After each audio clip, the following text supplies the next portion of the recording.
Assalamu alaykum, kanalımız azaları, aziz yurttaşlar. Ben hazır Xiva Elektroset bazara baradığın yo'lakchada durupman. Sizlere gilamlarni narxlarini ko'rsatib o'tjekman.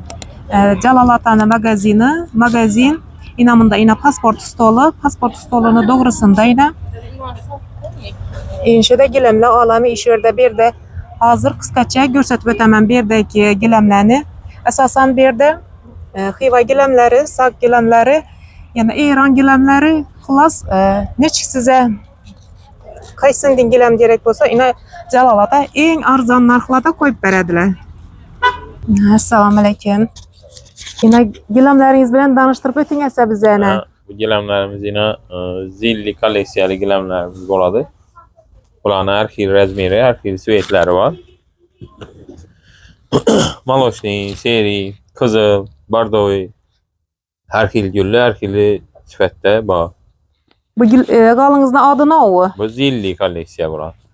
Necha so'm bu? Necha kvadrat, necha so'm bo'lib turibdi? Qalingi, yubqasi, sifatlari qanday so'rlab Sifatlari bering. zo'r. Rengi chiqmaydi, yuvsangiz ham rengi chiqmaydi, razmeri girishmaydi. Kesib, tikib beradigan hamma variantlar ham bor. Hisob kitob ham har xil shaklda bo'ladi. Duroram berjekmisiz? Bo'lib to'lar ham bor, nasiya savdomiz ham bor. Mabodo bir ikki so'm pul yetmasa nasiya aytib ham bersak bo'ladi.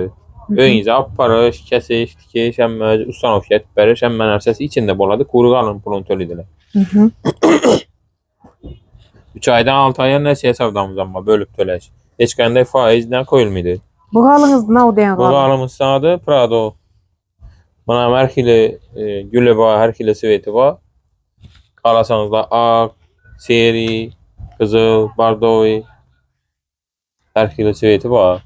Qalan gullaridan turi ko'p. Azizlar, galalarni ko'rib turibsizlar. Bu yerda ozg'inasini ko'rib turibsizlar. Jalol Otani magazinida filiallari ko'p. Boshqa filiallarida berdakinnikinden hem köp gilamlar bor. Her xil turdagi eng arzon sizlarga tavsiya etadigan gilam magazini işi Jalol Otani nomerini pastda qo'yib ketaman azizlar. Jalol Otaga bog'lanib kelaverasizlar. Xiva Uzdurdana kanalında görganingizni aytsangiz sizlar uchun bomba skidkalar bor. Xorazmli men Xivalıman degan obunachilarimizni ishora taklif etaman azizlar. Kelaverasizlar, shuning gilamlarimiz gerek bo'lsa, uylaringizga qo'shayotib döşep berish hamma xizmatlar ichida. Ham ko'pchilik odam masalan 5-6 milyon ko'proq oladigan bo'lsalar, podolkalari bor. Shuning bir qo'shib beradigan variantlari bor. Ish qilib, demak Jalol Otada sovg'alari bilan birga bor. Ish qilib, har bir kelgan klientni shu ko'nglini topib, ko'nglindagidek döşep beramiz. Xudo xolasa kelaverasizlar. Her xil variantları bor aynan. Her xil. Mesela Samarkand gilamlarimiz bor, Xivanikan bor, İranski, Turetski, Dubayski gilamlarimiz bor. Turi ko'p. Bordoydan ham bir yozib ko'rsating. Xohlasanızlar qizil gilamlarimiz bor aynan. Qizillar ham har xillisi bor aynan. Turkman pechat desangiz Turkman pechatlarimiz bor. Qizilni Turkman pechat emas, gullisi desangiz gulli variantlarimiz bor aynan. Xohlasanız yine bunu yanbaşı seri, ortası qizil, sarı svetler ham bor aynan. Ko'pchilik kuru qizil gerekmiydi bana deydigan adamlar uchun yanbaşları seri o'tgan ina, ortası qizil hem sarı ham yurtilgan. Tumalaqlar ham bor aynan. Azizlar, uyingizga yarashadigan, uyingizni imijine yarashadigan, perdangizga yarashadigan ina ranglardan moslab olaverasizlar. Shunda tovar ko'p. Kelaverasizlar. Jalol Otada sizlarni kutib qolamiz.